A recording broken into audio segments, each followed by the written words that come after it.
ஆத்தோரமா இருக்கிற ஒரு கிராமத்துல ஒரு பொண்ணு அந்த ஆத்துக்கு பக்கத்துல இருந்து விளையாடிட்டு இருக்கா. அப்போ அவ அப்பா அங்க வந்து அவகிட்ட, நீ பார்த்து விளையாடுமா, அந்த ஆத்துக்குள்ள தவறி விழுந்துட்டா ஒரு ராட்சத மீன் வந்து சாப்பிட்றோம் அப்படின்னு சொல்றாரு. இதை கேட்ட அந்த பொண்ணு அதை நம்பவே மாட்டேங்கிறா. போங்க அப்பா, நீங்க பொய் சொல்றீங்க, அப்படி ஒண்ணும் கிடையாது அப்படின்னு சொல்றா. இதை கேட்ட அவளோட அப்பாவும் அந்த பொண்ணு கிட்ட, நீ அந்த ஆத்தையே பார்த்துட்டு அப்ப அந்த ராட்சத மீன் வெளியில வரும் அப்படின்னு சொல்றாரு.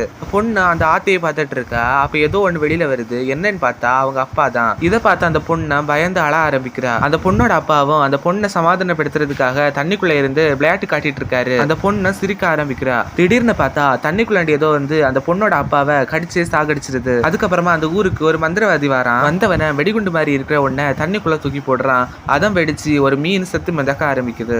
அந்த மந்திரவாதியை அந்த மீனை பிடிச்சு தூக்கிட்டு, இந்த மீன் தான் அவங்களோட கிராமத்து ஆட்களை கொண்டு சாப்பிட்டுட்டு இருந்தது அப்படின்னு சொல்றாரு. இதை கேட்டுட்டு இருந்த ஒருத்தர், இது ஒரு சாதாரண மீன் தான், அந்த மீன் இன்னும் ஆத்துக்குள்ள தான் இருக்கு அப்படின்னு சொல்றாரு. ஆனா இது யாருமே நம்ப மாட்டேங்கிறாங்க. இவன் தான் இந்த படத்தோட ஹீரோவும் கூட. இவன் சொல்றது யாருமே கேட்காம அந்த ஆத்துக்குள்ள இறங்கி குளிக்க ஆரம்பிக்கிறாங்க. திடீர்னு அந்த கூட்டத்துல இருந்த ஒரு பொண்ணை அந்த ராட்சத மீன் ஸ்பீடா வந்து சாப்பிட்டுருது. இதை பார்த்து அந்த ஊர் மக்களும் பயந்து ஓட ஆரம்பிக்கிறாங்க. இதே நேரத்துல அந்த மீன் அதோட நாக்கு நீட்டி கரையில் நிக்கிற ஒருத்தனை தண்ணிக்குள்ள எடுத்து அவனையே சாகடிச்சிருது. நம்ம ஹீரோவும் அந்த ஊர் மக்கள் கிட்ட, நீங்க சத்தம் போடுறத வச்சுதான் அந்த மீன் நம்மளை கண்டுபிடிக்குது அப்படின்னு சொல்றாரு. அப்போ ஸ்டார்டிங்ல பார்த்தா அந்த சின்ன பொண்ணு அவங்க அம்மா பார்த்து கத்திக்கிட்டே ஓடி வரா. இதை கேட்ட அந்த ராட்சத மீன் அதோட நாக்கு நீட்டி அந்த பொண்ணையே பிடிச்சிருது. பின்னாடியே அவங்க அம்மா போய் அந்த பொண்ணை அந்த ராட்சத மீன் இழுத்துட்டு போகாத மாதிரி டைட்டா பிடிச்சுக்கிறாங்க.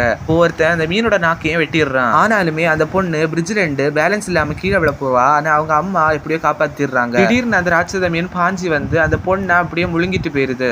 இதனால பயங்கர கோவமா ஒரு ஈட்டியை எடுத்துட்டு அந்த பொண்ணோட அம்மா தண்ணிக்குள்ள குதிக்கிறாங்க. குதிச்சுட்டு அந்த மீன் கிட்ட, இப்ப வா என்கிட்ட, இப்ப வா என்கிட்ட அப்படின்னு சொல்லி கத்துறாங்க. அந்த மீனை வெளியில வந்து அந்த பொண்ணோட அம்மாவை அப்படியே முழுங்கி சாகடிச்சிருது.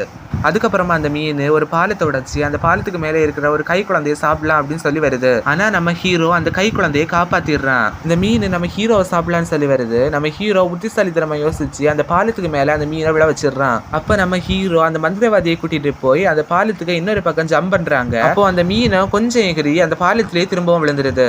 இதை பார்த்துட்டு இருந்த அந்த ஊர் மக்கள்ல கொஞ்சம் பேரு அவங்கள வந்து ஜம்ப் பண்றாங்க. அந்த மீன் அப்போ கொஞ்சம் ஹைட்டா ஜம்ப் ஆகி திரும்பவும் அந்த பாலத்திலேயே விழுந்துருது. அப்போ நம்ம ஹீரோ இருக்கிற இடத்துல ஏதோ அதிர்ற மாதிரி இருக்கு. என்னடான்னு பார்த்தா அந்த கிராமத்திலேயே ரொம்ப குண்டான ஒரு பொண்ணு அந்த பாலத்துக்கு மேல வந்து குதிக்கிறா. அந்த மீனை பறந்து வந்து கரையில வந்து விழுந்துருது. கரைக்கு வந்தனால அந்த மீனுக்கு மூச்சு விட முடியாம ஒரு மனுஷனா மாறிடுது.